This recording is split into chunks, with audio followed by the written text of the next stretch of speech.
Multiple options, how far can I get? Ooh. DFS Dynasty redraft tonight, I'm not finishing last. I'm finishing past any and all, I am looking to last. What else? This spot is popping and I am so locked in, and only opening the door when it is opportunity knocking. And all of these spots keep on talking and talking, so what are we talking? What kind of alignment? And running it deep, even players forgotten or came from the bottom or hitting that top. And this spot is popping, yeah, this spot is popping. And woo! This is the armchair, yeah. Put up your arms, yeah. Sound the alarm, yeah, yeah, yeah.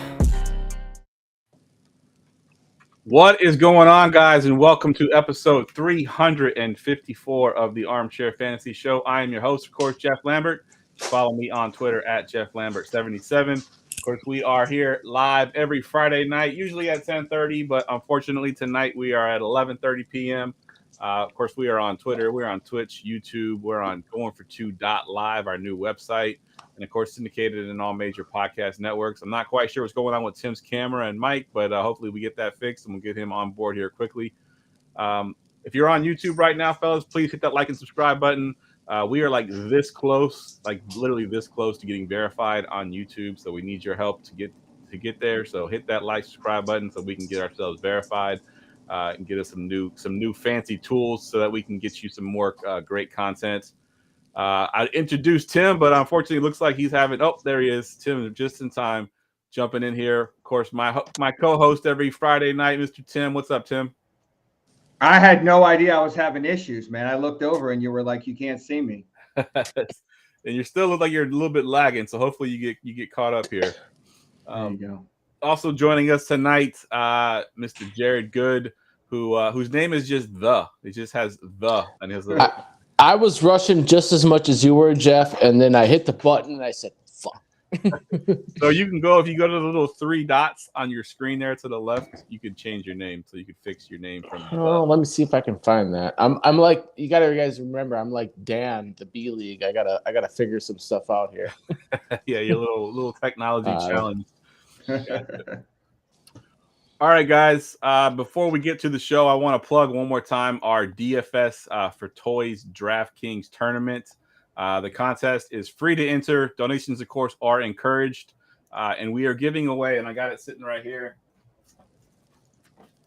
giving away this championship belt, which my green screen is kind of making it hard to see, but championship belt courtesy of fantasyjocks.com.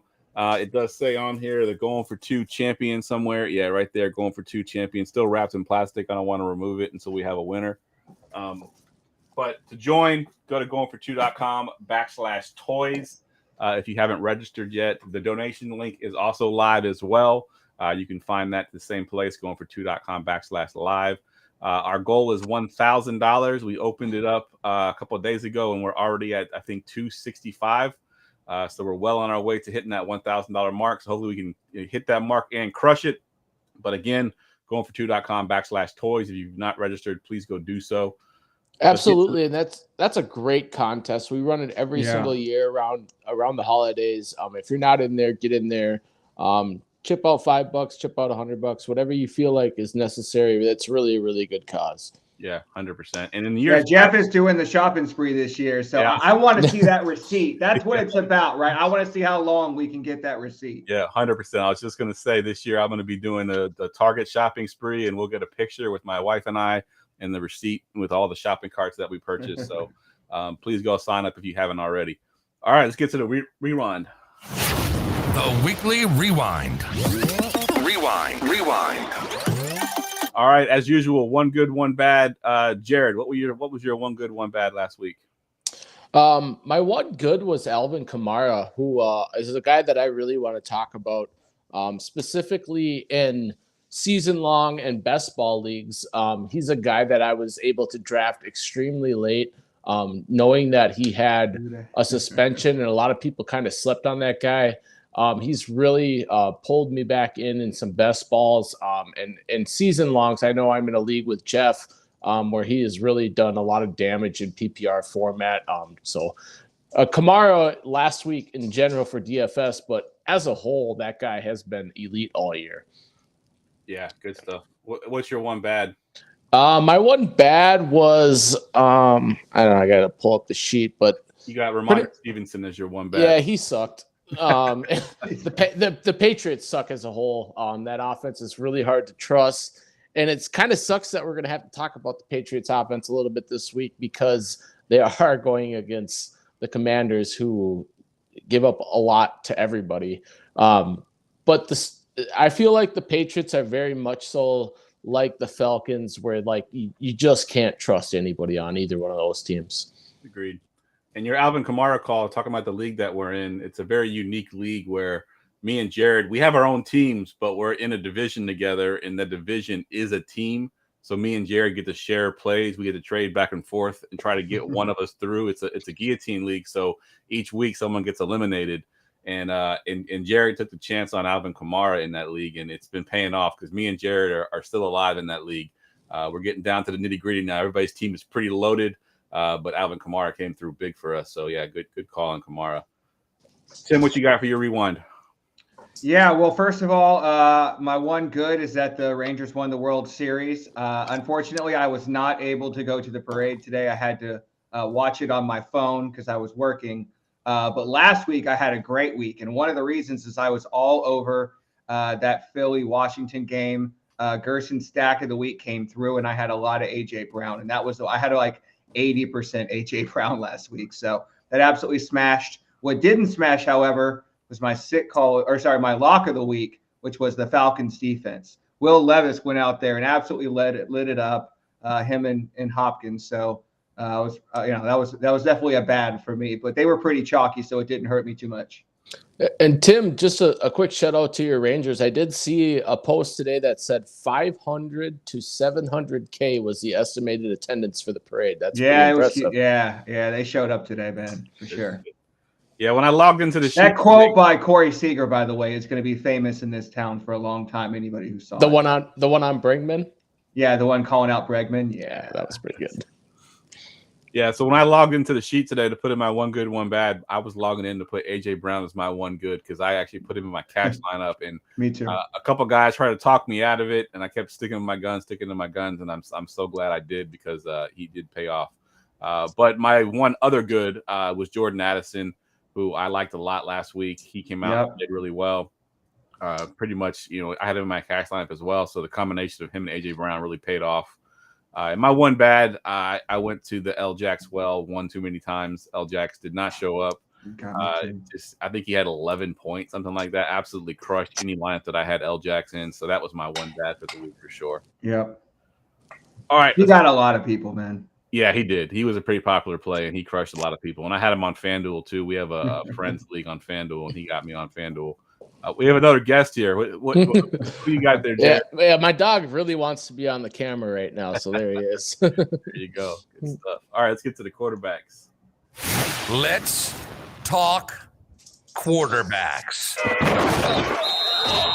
All right, we'll start here in the elite tier, and I want to first start off by saying that this is a really ugly slate. This is this is a nasty one. It's brutal. It's one of the worst slates I can remember in a very long time. So we'll start off at the elite tier here, and Tim, you got no one listed in your elite tier, so I'm gonna go to you first, Jared.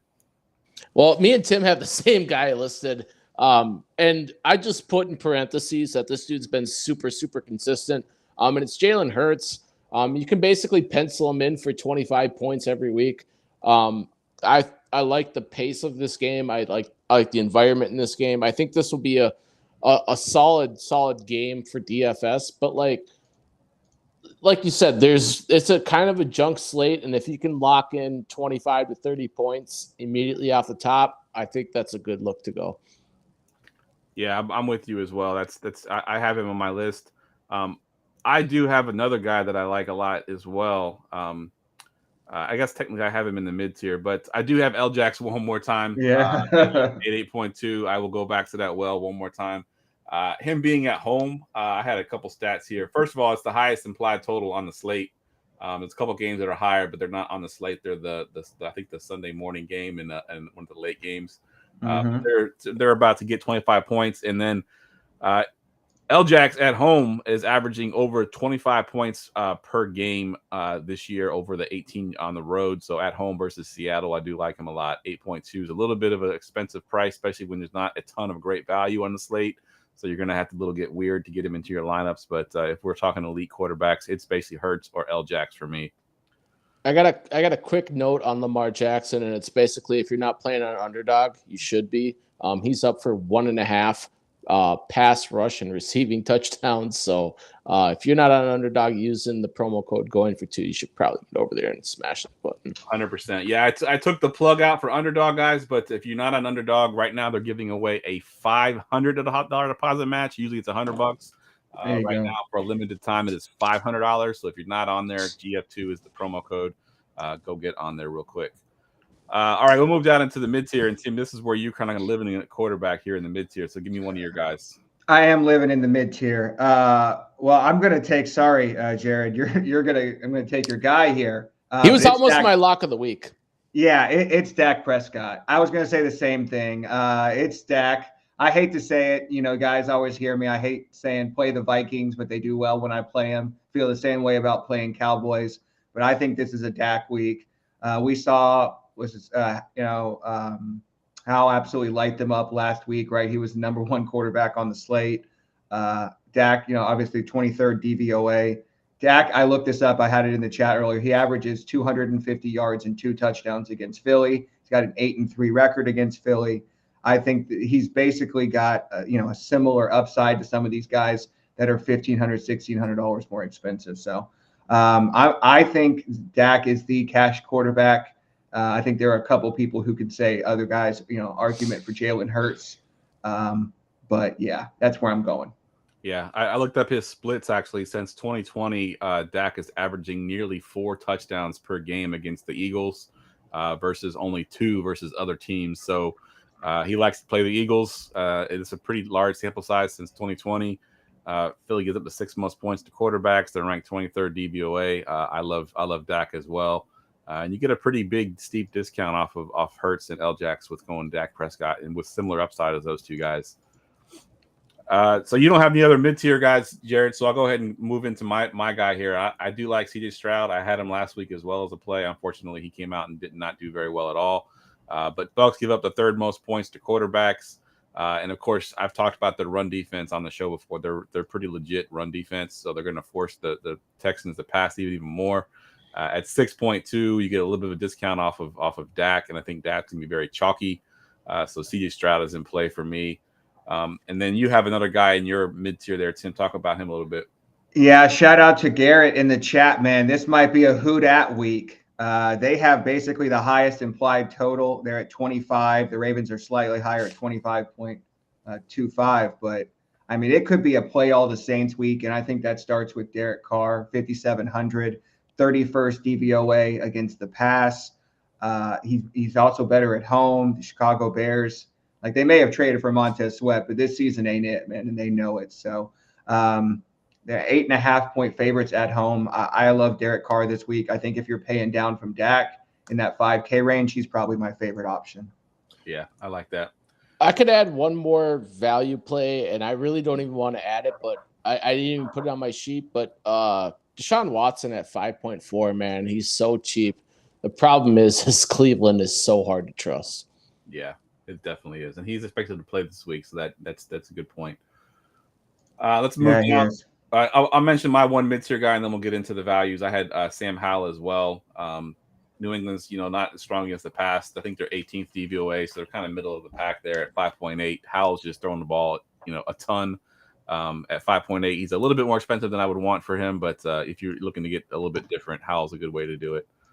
Yeah, Mickey in the chat said Jordan Love from Packer Nation here. I was not going to plug him, but if somebody in the chat said it, he should have a better week this week at home against the Rams. That sounds like a guy that is not willing to get behind Jordan Love. All right, let's move down into the value tier here, Jared. What you got for your value? The first guy I really want to talk about is Baker Mayfield. So this is a guy that I don't normally like to talk and acknowledge a whole lot, but in this game environment, I think that, like we said, we like Stroud. The Texans offense is actually a lot better than a lot of people want to admit. And if the Bucs are going to keep up, we've seen Rachaad White be completely almost irrelevant up until the last couple of weeks. Baker's got a little bit of rushing upside that people don't like to talk about either. He's had those, he gets you 3 extra points on the ground a couple times this year. He's cheap and he's got good wide receivers. And if this game environment plays out a little bit better than the Vegas line expects it to, I think Baker could be viable. Yeah, I had Baker written up in my Fancy Pros article as a value as well. And you mentioned the upside with rushing. I think early in the season he had a couple games where he had 8 rushes. So yeah, he got some upside there. The last few games he hasn't done it quite as much, but he could go back to that and get some decent floor with the rushing as well. Tim, who you got in your value tier? The puke stack of the week, man. Mac Jones. This one hurts me to even say, but he's 4,900 against the Commanders, who have basically given up more top 12 quarterback weeks than any other team, right? 30th DVOA. This is a purely punt stack because he will have one of the most popular wide receivers on the slate. But if you do pay all the way down to Mac Jones, I've built it. You can basically play all the dudes. So that's the appeal of Mac Jones. He's had a couple of 20-plus point games at home already this season. And Washington, clearly, they've given up, right? They traded their 2 best defensive linemen. So I think they could easily give up 25, 26. And, I think on this slate, that could be all you need. Yeah, I like it. So the value guy I have is at 5K, and he's one of the couple backup quarterbacks getting starts this week. But the only one of the ones that I really want to play is Taylor Heineke. We saw it when he was in Washington. He's a bit of a gunslinger. He doesn't have he's not shy at all to throw the ball down the field. He made guys like Terry McLaurin and Josh Doxson last year relevant. He throws the 50-50 ball. So I think guys, if Drake London plays, I think he's going to be viable. If not, I think Kyle Pitts could be in there as the jump ball guy.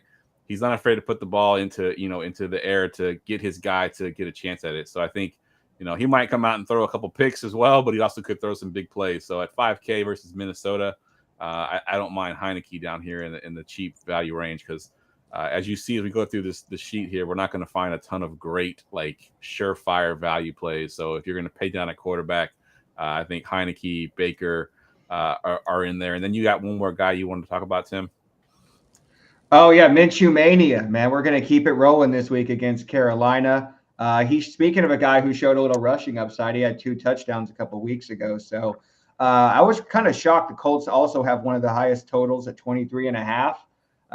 And, they're on the road at Carolina, but Carolina's given up a lot of points. They're favored by 2.5. So I like Minshew Mania, but I'll probably won't have as much as some of these other guys we've talked about. Agreed. And Jared, you want to mention real quick the one last quarterback you have on your sheet there? I mean, I really don't want to talk about it, but that just tells you how ugly this slate is. Indianapolis gives up a bunch of points all over the yard. They can score kind of too. So give me Bryce Young. His stacking option is very clear with the one receiver that matters in Carolina. I'm sure we'll talk about him later. It's an ugly week, you guys. I'm not gonna put my back against the wall to play this guy, but I think Bryce Young, if you're 20 max entering, he might pop up once or twice. Yeah, that's a good call. All right, let's get to the tight ends. Did somebody say tight ends? All right, tight ends. I'll let you talk about your boy, Jared. He's the only one that's in the elite tier, really. TJ Hawkinson. This guy has, since JJ has gone down, has balled out. I own him in Scott Fishbowl. He's been a big success in a lot of my season-long leagues.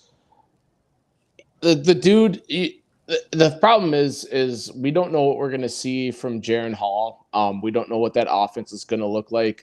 I watched a preseason game this year, and Jaren Hall looked like he had a good ball, but I saw a little bit of him last week and wasn't a huge fan. But I think the biggest thing to talk about is he's underpriced. Okay, 5,200. He's cheap. He should probably be closer to 6K, but he's the check down option.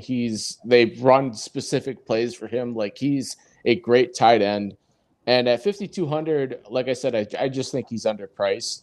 So I'll be willing to roster him from the Vikings. And we've said it on the show many times, but a young quarterback's best friend is his tight end, because that's the easiest throw to make, is the one over the field to the biggest guy in the field. Really, Hawkinson's a big guy.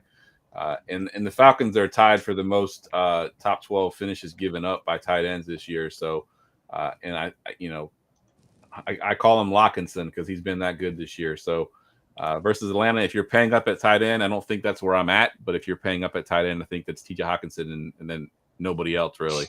And something to mention is like when we talk about top tiers, usually Mark Andrews is in this conversation, but at 6.8K, he's almost too much unrosterable. Agreed. All right, Tim, let's move down into the mid tier here. What do you got for your mid tier? Man, I'll tell you, I almost just put my whole shit on the table today and made my lock of the week Kyle Pitts.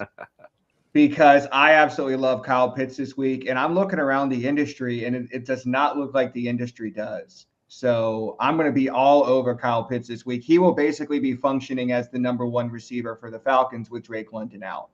And as we always know, I've said before, he plays slot receiver, right? He's not a tight end. So look up Minnesota's ranking against slot receivers, one of the worst in the league. We know Taylor Heineke will sling it. He usually looks for his slot guy, biggest guy on the field. I think that's Kyle Pitts, man. I could realistically see, I don't want to say it, but one of those 7, 8, 9 target weeks for Kyle Pitts, gets 7 for 70 and a touchdown. He's got 20 points. I'm not saying 20, but I could see it. Yeah, that's a solid line. I've been at work all day. Has Drake been officially ruled out? Or are we still? Oh yeah, he's officially out. He's officially out. Okay, so yeah, that's Pitts all day for me. I had Pitts on my sheet, and it just said he could be unlocked by Taylor Heineke. Yeah, that's a big thing to look at. Ritter has been terrible all year, and to get a new quarterback could really unlock this guy. And as a Viking fan, for me to say that, it just goes along with what Tim just said. Yeah, agreed. Like I mentioned, Heineke's a great 50-50 ball thrower, whereas Ritter was almost afraid to throw him. He didn't want to make the big mistake. He didn't want to throw the pick, so he wouldn't put it up there. But when you got Kyle Pitts, as athletic and as big as he is, just put it anywhere in his vicinity. Let him go up and get it, and that's I hope he does. And to just go on, people were in love with Pitts so much in Dynasty and everything best ball. He was drafted everywhere, super, super high. He's been super disappointing. But when you get a quarterback change, something like that could make a big difference for a guy like Pitts, who's so athletic. Yeah, agreed. I'll go next with the mid-tier, and I'm going to go with a guy that his matchup isn't great. You look at some of the metrics, and it's not great. But this guy got a shit ton of targets last week. I think he had 10 total targets. He caught all 10 of them. A lot of them were 3 and 4 yard passes. But Cole Kmet at New Orleans at 3.9. If he gets that kind of volume going forward, I haven't heard. I don't think Justin Fields is playing. I think he was practicing, but he's not going to be playing in this game. So I expect some more checkdowns to Cole Kmet this week at 3.9. He's a little bit cheaper than Kyle Pitts, but I think Kmet has a little bit of volume involved in his play. So I'll take Cole Kmet in the mid tier here. Jared, what you got for the mid? Yeah, just got shouted out in the chat. I do like Taysom Hill. And the reason why I don't like his price, but he is a guy that can do everything. He's a Swiss super knife. And it kind of depends on what kind of game we have. I know I talked earlier in the show about underdog, and a lot of props that I've seen is he's got half a passing yard, which is kind of interesting because it's one of those things where okay, we've acknowledged this guy can throw the ball. He can catch the ball. He can steal touchdowns from Kamara, and he's in a game against the Bears defense who sucks. So, take it for what it's worth, but I like I said, I don't love the price tag, but he can also easily get you 20 and no sweat. Yeah, he's definitely one of those guys that has a floor of 0. But then he has a ceiling of 20, 25 points easy. He can get it in multiple ways. So it's one of those things that you don't know what you're going to get, but he's worth putting in there. Tim, we got 2 more guys in the mid tier. You pick one of them. Yeah, I'm going back to Ferguson this week. I talked about at the top of the show how much I like Dak Stacks this week. He had my number 2 tight end matchup on the week, only behind TJ Hawkinson. So that wasn't accounting for Kyle Pitts because, like I said, I consider him a slot receiver, but I think you can go right back. Philly is weak to tight ends as well. So yeah, I think that's a good spot. Yeah, and I'll take the tight end on the other side. Dallas Goedert versus Dallas, 4.8. He's, he had that little early season slump, but he's been really good ever since. So I think he's getting similar volume to Devonta Smith, and of course he's much cheaper than Devonta Smith. So at 4.8, he's a good play as well. Let's move down into the value tier, which is really kind of ugly. And I'll let you go first, Tim, here, because you've already got the guys you want to talk about highlighted there. Yeah, literally the only Packer I have on my sheet this week, spoiler alert, is Luke Musgrave. He was a little limited in practice earlier in the week with a heel injury, but he got a full practice in today, so he doesn't carry an injury designation. He's 3,300 against the Rams, and one of the ways you attack the Rams is with tight end. I think they're 26 TVP, so yeah, I really like this spot, 3,300 if you're going to pay all the way down at tight end. I don't know that I want to go below Luke Musgrave. He's kind of my bottom, punt this week. So, yeah, I think he's a good value. All right. Jared, what you got for your value? Jared might be frozen there. Yeah, I think Jared's frozen. Yeah, Jared's frozen. So I'll take mine. So there is one guy that I'm willing to punt that's a little bit cheaper than Musgrave. And it's risky, but it's Michael Mayer at he's going Giants, 2.8. We saw what looked like could have been a mini breakout a few weeks ago, and then the shit hit the fan, and this place kind of the Raiders kind of fell apart. They had a new quarterback, they got a new head coach, new offensive coordinator, new GM. It's all new. But at 2.8 versus the Giants, I could take that Mayer, and hopefully he can kind of get that magic back that he had a few weeks ago. And at 2.8, he's definitely worth the risk, I think, because he does anything at all whatsoever, and he's going to be fine. You got another guy there in your value tier as well. Talk about those two guys. Yeah, I just kind of listed them on the sheet because I felt like we had to talk about them. Like Hunter Henry and Logan Thomas, I kind of feel like they're the same play this week. They're in that mid 3K range where if you have a couple $100 more than Musgrave, where you're still looking for the same thing, right? Like 40, 50 yards and a touchdown. And I think one of those guys gets you one. You pick the right guy. Obviously, that's where you're going to go. If I had to pick one, I'd probably go Logan Thomas. I think, how we see, tends to be a look for him around the goal line. His red zone usage is really good. So, but yeah, like I said, I think that, they're all kind of the same at the bottom 3K range there. Yeah, we're just hoping for that touchdown. Basically, is what we're looking for with any of those guys. Just give us 50 yards, 3-4 catches, and a touchdown, and we're golden. Yeah, that's what you're doing. All right. Cade Otton was the guy that Jared had. He's still not back on the show yet, but the Washington Commanders, that's who they're playing, right? I can't remember who the Bucs are playing right now. No, they're playing the Texans. The Texans, that's right. Cade Otton. I'm not a huge fan of Cade Otton, so hopefully Jared comes back and he can kind of give us his take on Jared Otton. Anything that you have for Cade Otton, Tim? No, I mean, the Texans are bad against tight end, but he gets like 4 or 5 targets a game. So you're really, at that point, you have to get a touchdown. I think it's pretty thin. There's other plays at the same price. Agreed. Sorry, Jared. We're going to poo-poo his calls before he gets back. All right, let's get to the running backs. It's time for running backs. Running backs. All right, we'll start here at the elite tier. Tim, who you got?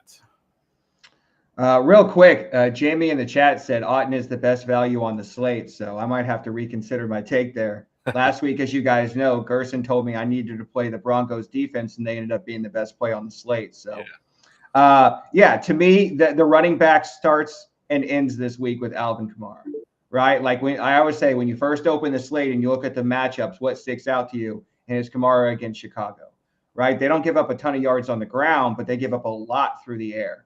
And we know his target volume lately has been insane. He's averaging like 8 targets a game over his last 4. That kind of volume is unmatched. He's still going to get you around, 13, 14 carries on the ground as well. And we talked about it, the high total for the Saints, in my opinion, puts him above Barkley because he has a greater chance of scoring, a touchdown. The only downside, as we talked about, is he may get vultured by Taysom Hill, right? And now that he's 8,100, like if he doesn't get a touchdown, you need 10 or 11 receptions, right, to be able to pay that price. So I'm still going to go there. I'm confident his XFP, if you guys look every week, I post the expected fantasy points report, and he's number 1 in XFP, above Christian McCaffrey, above Tyreek Hill. So I'm just going to go right back to Alvin Kamara. Yeah, that's a great call. And I had him in there as well. Almost in my lock of the week, but I figured that was just too easy because I figured he's going to be the chalk of the chalk pretty much. So I have Josh Jacobs versus the New York Giants, 6.9. Now, I know everybody's like, Josh Jacobs, really? He hasn't been that great. However, if you look at the starter this week, Aiden O'Connell, the last time he started, Jacobs had 11 targets. Yeah. We love that. So if he's going to check down that much, he also had 17 carries in that game. So it's his biggest game of the year with Aiden O'Connell. So I think, if we're looking at a guy that's going to check it down that much, I'll take the shot at Jacobs at a pretty inexpensive price at 6.9 with that kind of volume.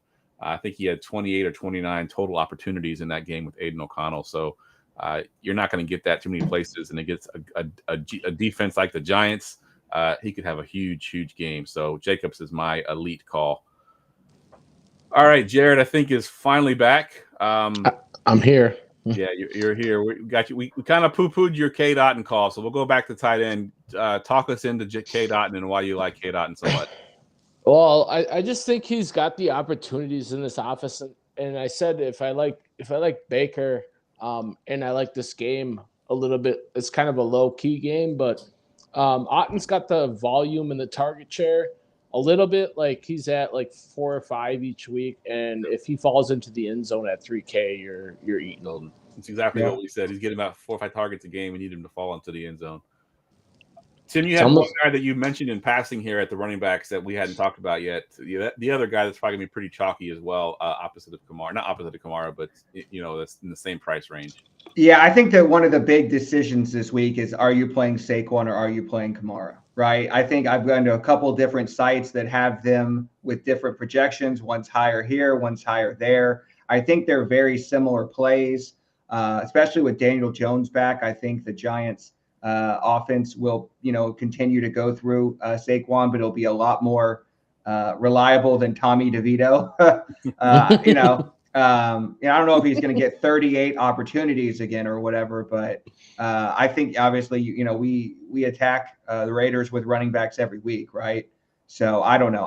They're basically the same price. They're $200 apart. I think you can play both, but we'll talk about it here in a minute. There's a lot of really good running back plays this week. So I think you're deciding between one of those top 2 guys. Yep, agreed. One of the funniest things I seen in chat, it's in the YouTube chat now.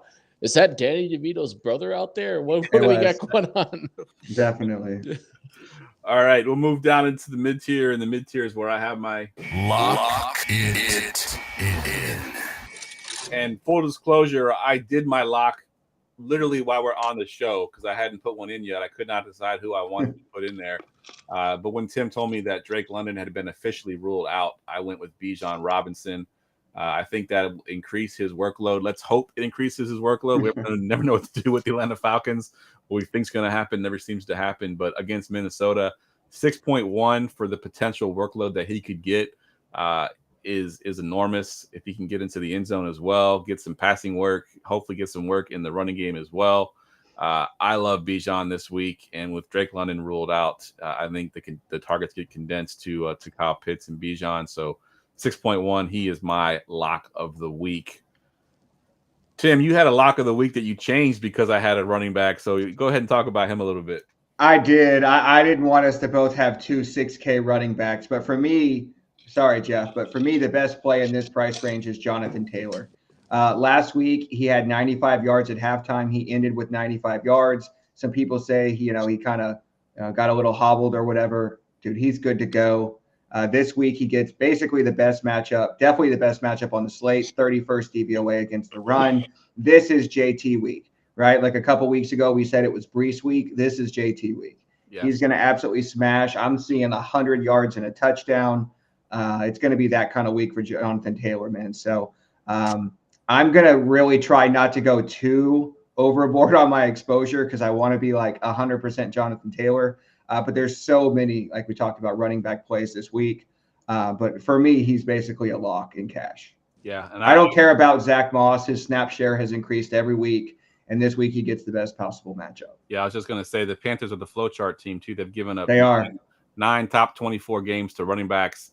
And they've done, they had their bye week already. So that was one fewer game than other teams have had. And they still have the most given up. So I love JT as well. It's a great price point for him. They made Dameon Pierce look usable last week. Jared, we took all the guys you had in your mid tier there, but you did have a note on Falcons that I want you to sort of elaborate on after I just went through and rap pathetic about Bijan Robinson. Well, I don't want to contradict you, but as long as Arthur Smith is in charge of the Falcons, like, they're so hard to roster. It's such a guessing game. It's such a run heavy thing. You got Algier, you got Patterson, you got Bijan. Like, I don't understand what the Falcons are doing. And it's so frustrating for fantasy owners to play anyone Falcons because they have all the talent that they could ever ask for at the position, at the skill position. And it's just week in, week out, it's like, who can you trust? So I wanted to mention Bijan because that's the guy that I think is super talented and in a really good spot, like you just said. But like, it's hard for me to even trust Pitts. And I talked about him a little bit, and so did Tim. But like, the Falcons are the most frustrating team to even talk about, and it has everything to do with Arthur Smith, and it's just super annoying. But the one thing I will mention for a mid-tier running back is Rachaad White has had a decent couple of weeks. Like I said, I'm kind of on the Bucs as a whole in this game, but Rachaad White in the past 2 weeks has put up, I think it was like 16 point something and 17.2 back-to-back weeks. He's in that range where he could find you a little bit of value, but he also sucks. So yeah. The optimizers love him this week, man. He's popping like crazy. Yeah. And going back to your Falcons and your Arthur Smith hate, there was a meme that came out that said that they chose to use the tight end 2, who was Jonnu Smith, to throw a pass to the tight end 3 in the red zone, while Kyle Pitts, the highest drafted tight end ever, was blocking for that play. So that just goes to show you it's insane. Dude, they're such a shit show. And even last week, Tim's like, "Oh, I love the Falcons defense," and it's just like, it's always everything Falcons is a letdown all the time. I know. So I'll pull back the curtain a little bit. I said that I almost made Kyle Pitts my lock of the week. I actually saw one of the reasons I saw a meme on Twitter that said, watch Arthur Smith fuck around and only give Kyle Pitts 3 targets. And I was like, man, I could see him doing some shit like that. We didn't even talk about it, but it could very well be a Jonnu Smith game where he gets 7 targets or some shit. Yep. It's one of those things where you go to the craps table and you roll the dice if you're playing Falcons. Yeah. Yep. Hey, the only other guy I want to mention in the mid-range is DeAndre Swift. We talked about it earlier. The Eagles have, one of the highest implied totals on the slate. There's really 2 ways that you attack the Cowboys defense. One is with tight ends. We already talked about Goddard. The other is with running backs. So I think this could be a Swifty week. He has consistently gotten like 16 to 18 touches a week. And Philadelphia stays in this game, they're going to have to be able to run the ball. Yeah. So any mention of Kenneth Gainwell has gone out the door, man. This is Swifty's job. Swifty's, yep, 100%. I love that. All right, we'll move down into the value here. And since we took your mid-tier, Jared, I'll let you go first here on your value. I have Henderson listed, and it has a lot to do with Puka being out, or possibly being out. But Henderson's, we got another carousel here. This is why this week sucks. We got Foreman, we got Henderson. But Henderson's a little bit more pass catchable or viable anyways, and he's at 5K. There's going to be volume to be spread around in the Rams offense if Puka is ruled out. If not, it's kind of a layoff spot, but I think there could be some adjusted volume if Puka is indeed ruled out, and I think Henderson could be viable at that price tag. Yeah, I like that call. I have the chalk guy. I'll let Tim talk about the other one that's going to be fairly chalk too, even cheaper. But I have Chuba Hubbard at 5K versus Indy. Miles Sanders is dead. He had 2 touches last week. He's dead. It's the Chuba Hubbard show, who's been pretty good. He gets a decent matchup with Indy at 5K. There's not a ton of value on the slate. So of the value, he might be one of the better ones on the slate. So I like Chuba a lot versus Indy at 5K.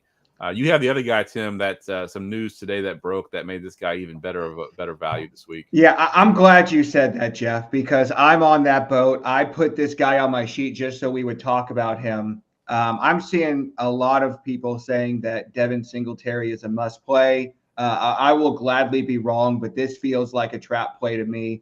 Like that earlier in the year, we were like, oh, you have to play this guy because he's 4,300 and fuck the matchup and then he gave us 8 points. Right? Like Chuba Hubbard gets a much better matchup against the Colts. He actually catches some passes. Like I understand Devin Singletary is going to get, projected for 18 carries in this game. But I mean, I'll be wrong here. I'll gladly take the L if I'm wrong. But I think Chuba is the guy that's the value play here. I heard a great nickname for Singletary. Like one of the podcasts I listen to, they call him Devin Singlecarry. Yes. It's a great nickname because you're right. Yeah, but he's had games where he gets like 14 carries and then gets like 56 yards. Yep, 100%. So like he could realistically, like I said, give you an 8. And I want to make one other point too while we're on the subject is I think that in some optimizers, it'll tell you to play Hubbard and Singletary, maybe even in cash. I would not do that. I think that gives you a super, super low floor, right? There are a couple of wide receivers we're about to talk about that people are going to want to jam in, and I understand why. But if you play Hubbard and Singletary, you're asking for those guys to give you like 18 points combined, and then there's no way you can catch up. Yep. All right. Speaking of receivers. And now, wide receivers. Now, I want to give you all a quick peek behind the curtain. We're talking about receivers here. So we do our show sheet and it's divided up quarterbacks, tight ends, running backs. We have a bunch of lines that we can fill some guys in. Some weeks it's really tight. We got a lot of guys we try to fill in. So this week, quarterback, tight end, running backs, it's pretty empty. Then we get to the receivers, and we've really packed a bunch of guys in here because the receivers are where it's at this week. And speaking of receivers, we'll kick it off right at the top with the double drop. Lock it in. Jared, you got a receiver there that I love this week as your lock. Go ahead and talk about him. Yeah, it's CeeDee Lamb. And the main reason why I like him is, well, one, he's been amazing the past 2 weeks. Two, if I'm being honest, I think he should be priced higher towards the 9K, up close to the 8K range.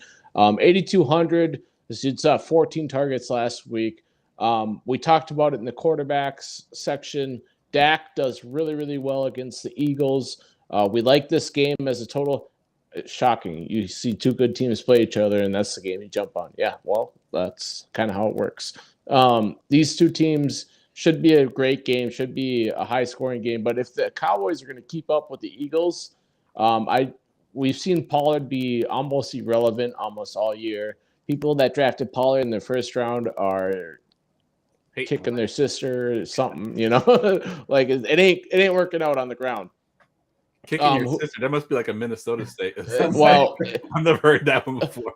Well, there's a saying where, like, if you tie, like if you play, like, well, it's like some of you guys know your sister, kissing your sister, but like if you don't like her, you might just kick her ass.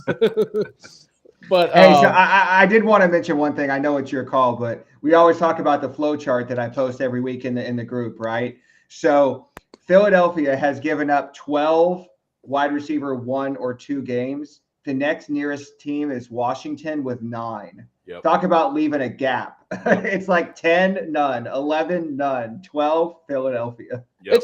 I had that same note in my notes for CeeDee Lamb as well. So he's definitely on my list here. He's one of my cash receivers for sure. And it's the same thing that Gerson talked about last week when he was able to make his appearance. Like that, like, because he was all over McLaurin, and where the targets are going to go. Like there's no disguise in the Cowboys offense. They're going to throw to CeeDee Lamb, and at 8,200, there's just no reason not to roster him in this type of game flow. Yeah, I like it. Tim, what you got for your elite?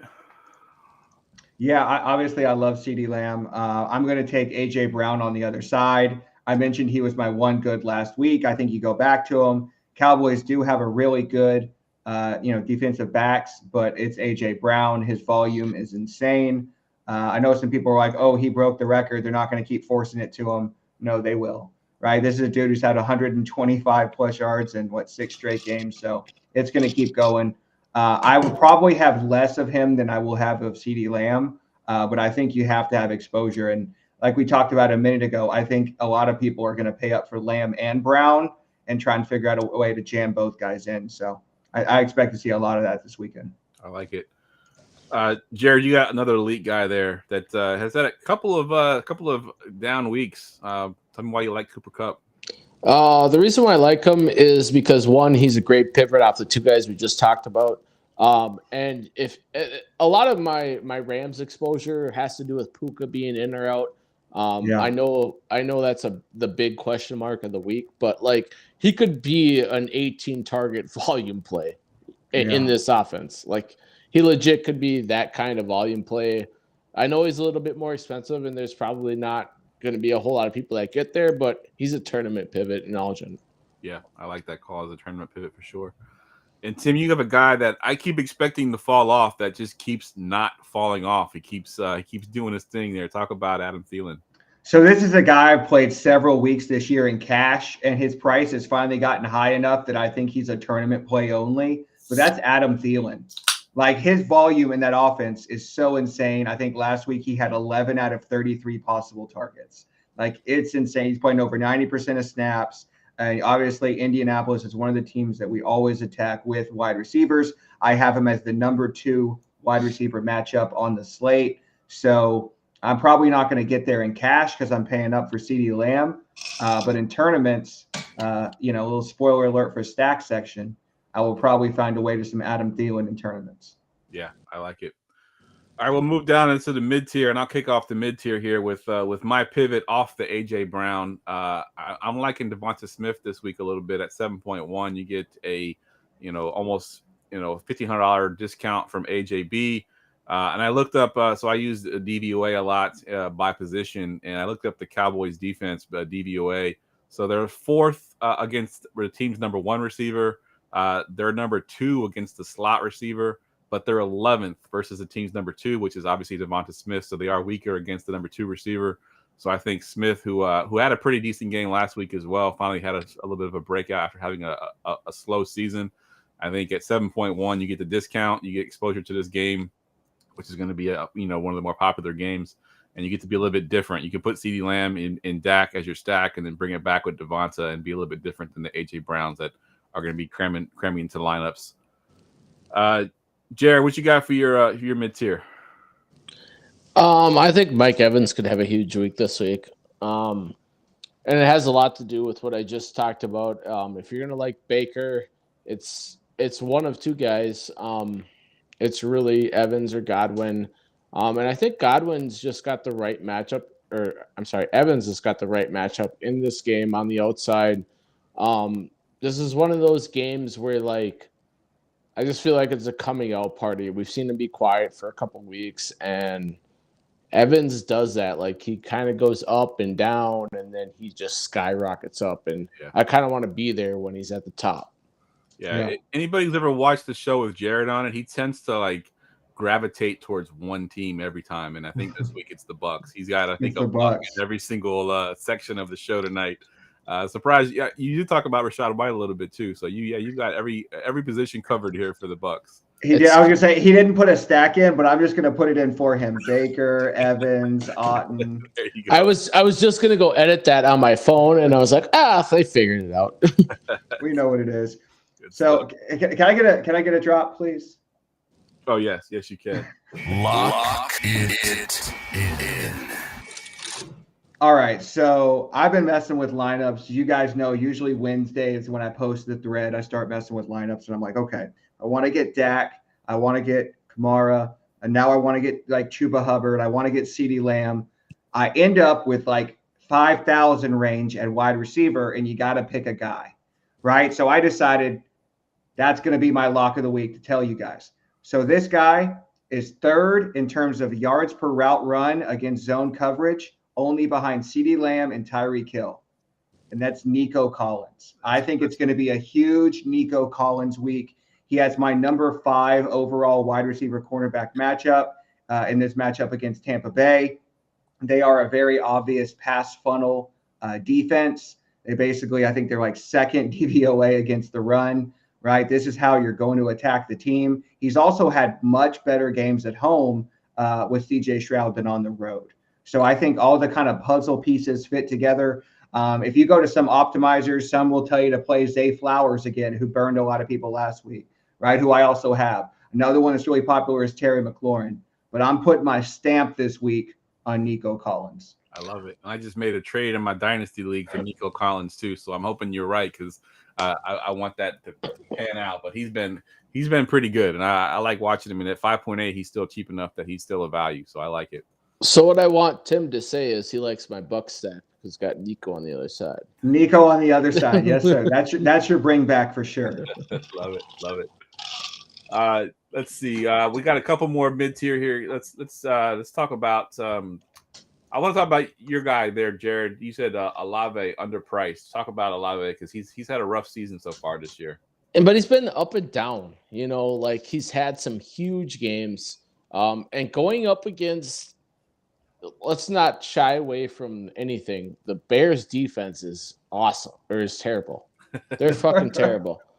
But they have, Olave target share 9, 15, 10, 5, 6, 11, 11, 10.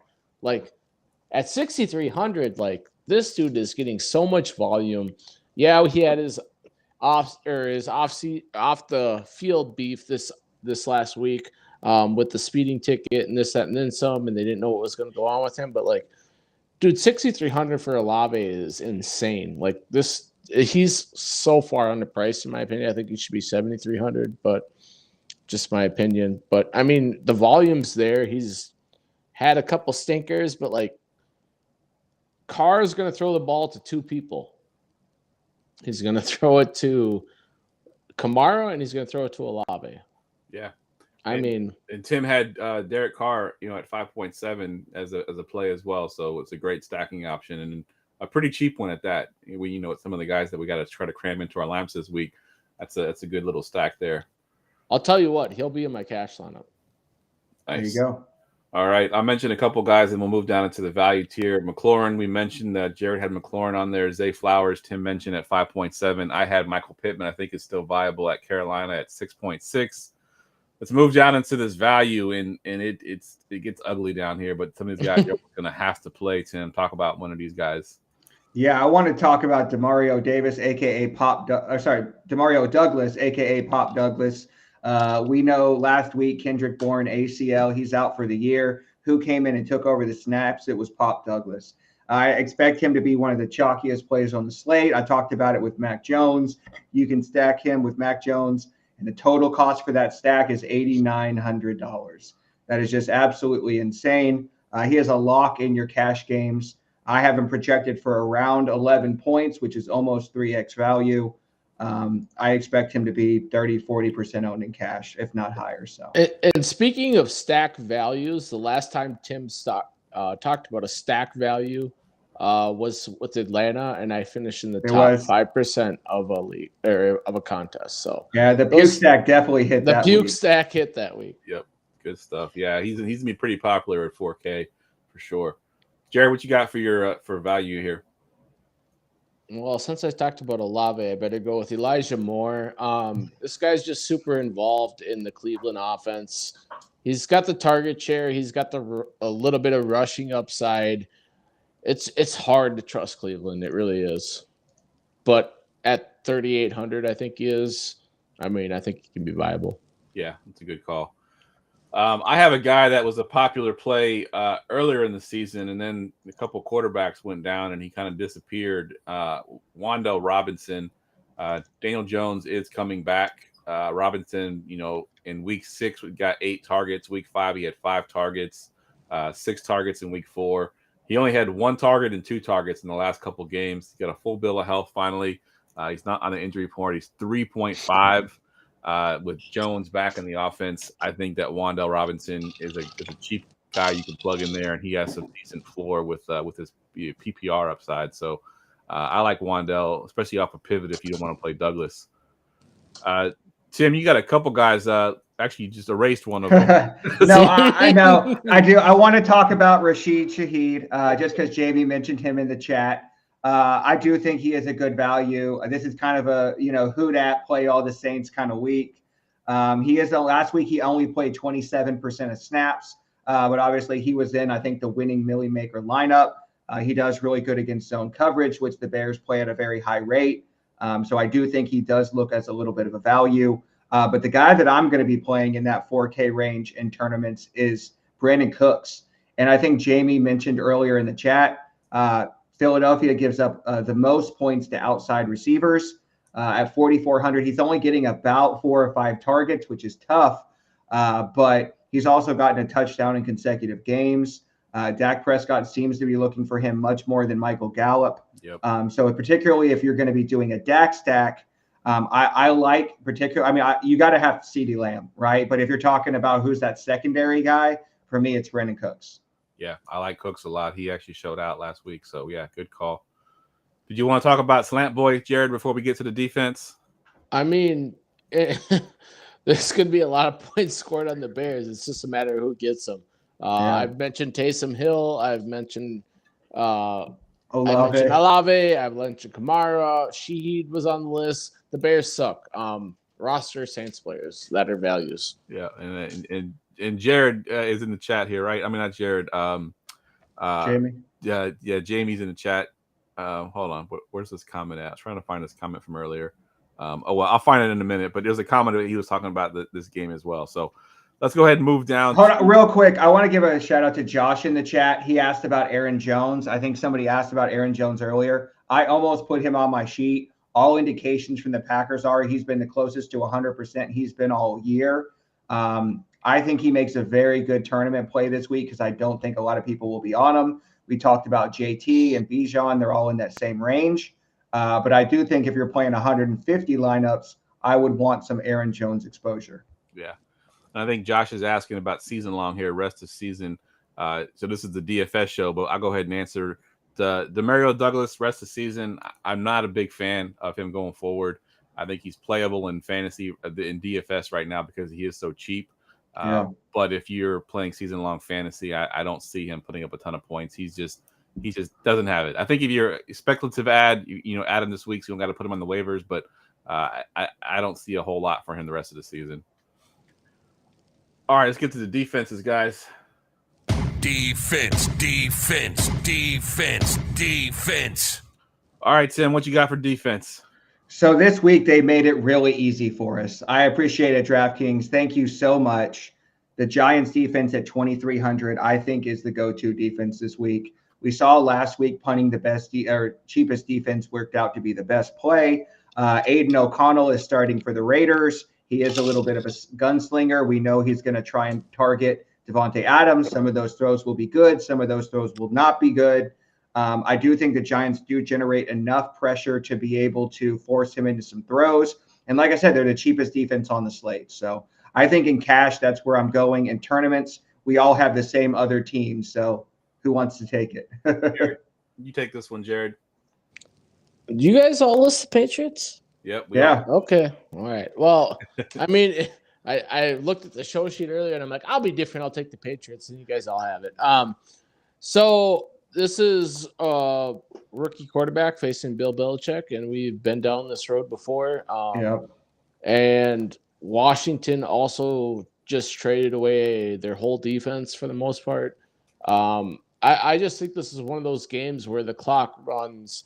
Patriots win this game. I know that's going to piss off Brian, but he's not here. But the Patriots are going to win this game, and I think a lot of it starts with their defense. Like, we've seen Bill Belichick do this many, many times against rookie quarterbacks. Like, it's a broken record. Don't overthink it, and they're relatively cheap, so just roster them. Yeah, 2.9. They are relatively cheap, and they get the Washington Commanders, and Sam Howell has been sacked 1 billion times. Takes way too many sacks, man. Yeah, it's pretty brutal to watch him play right now. It's he can put up some good fantasy points, but man, he takes some sacks and makes some dumb boneheaded mistakes. And it's easy to put up good fantasy points when you're down by 20 every week. Yeah, this is true. This is true. All right, let's get to our stacks. Going42.com's weekly stack report. All right, Jared. We kind of already know your stack, but go ahead and talk about them. I just came up with it in my head. It's Baker Mayfield, Mike Evans, Rashad White, run it back, Nico Collins. Nice. And we have a new listener. I don't know if she's a new listener or not, but she's she's listened for a while. Yeah.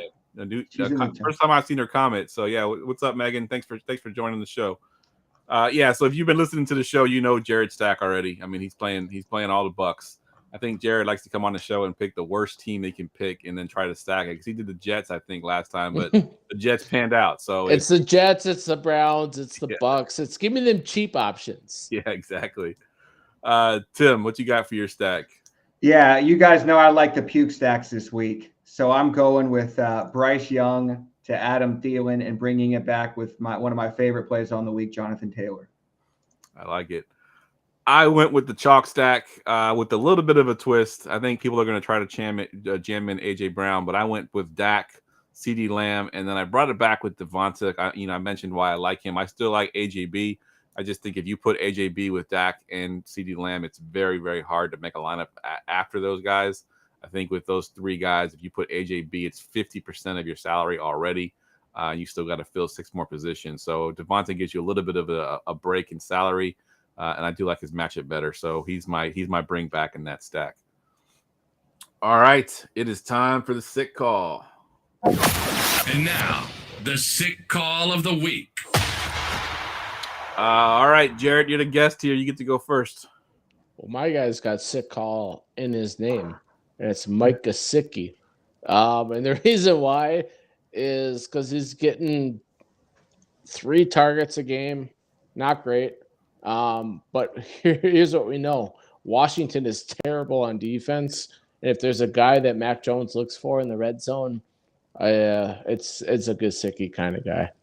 Gesicki at 2.6 is that's pretty sick for sure.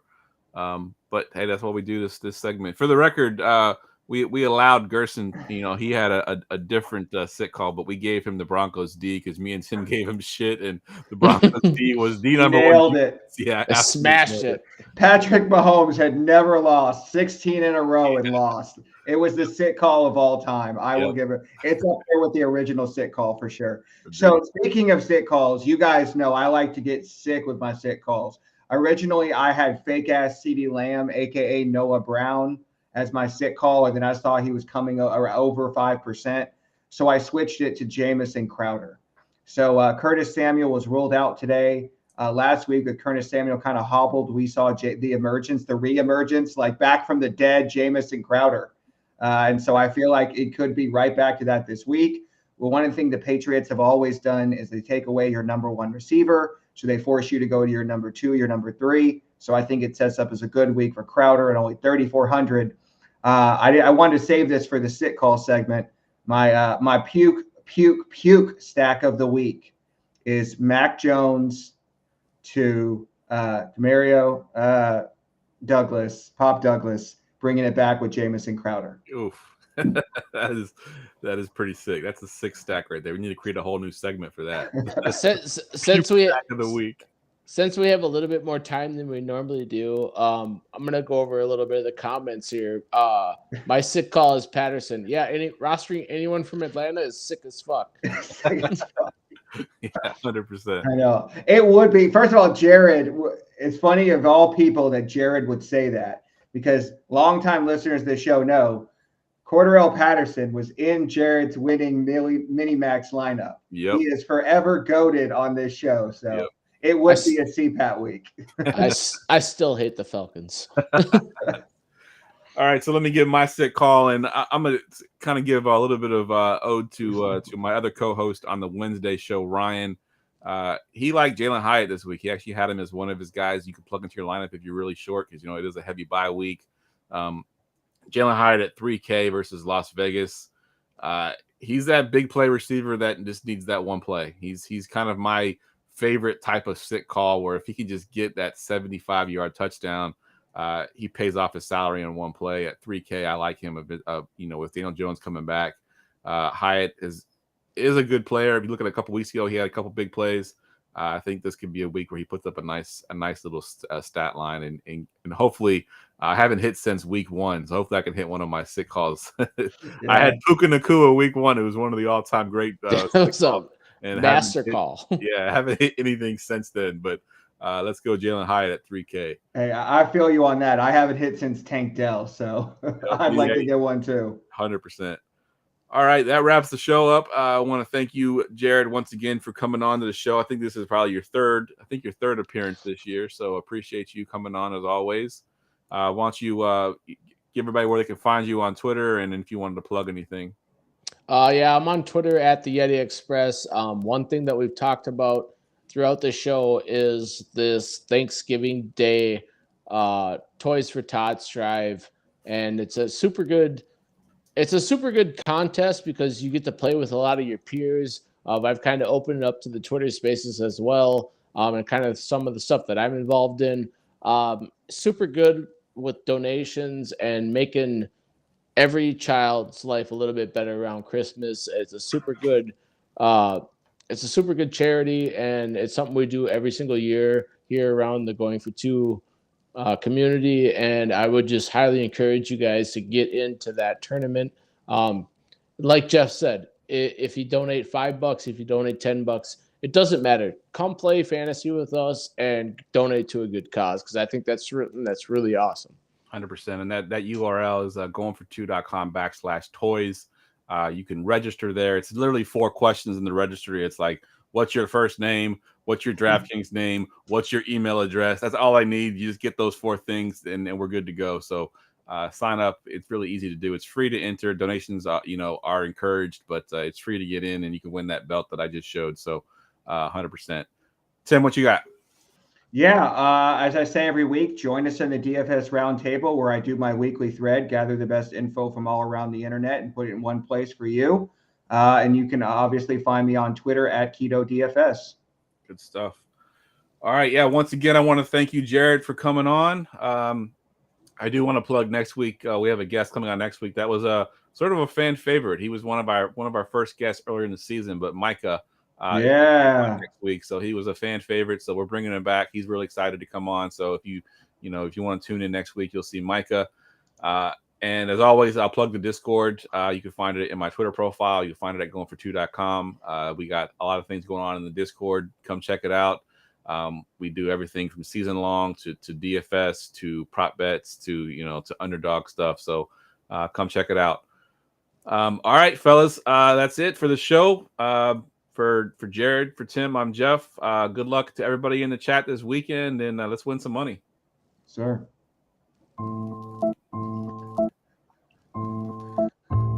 Go, Pack, go!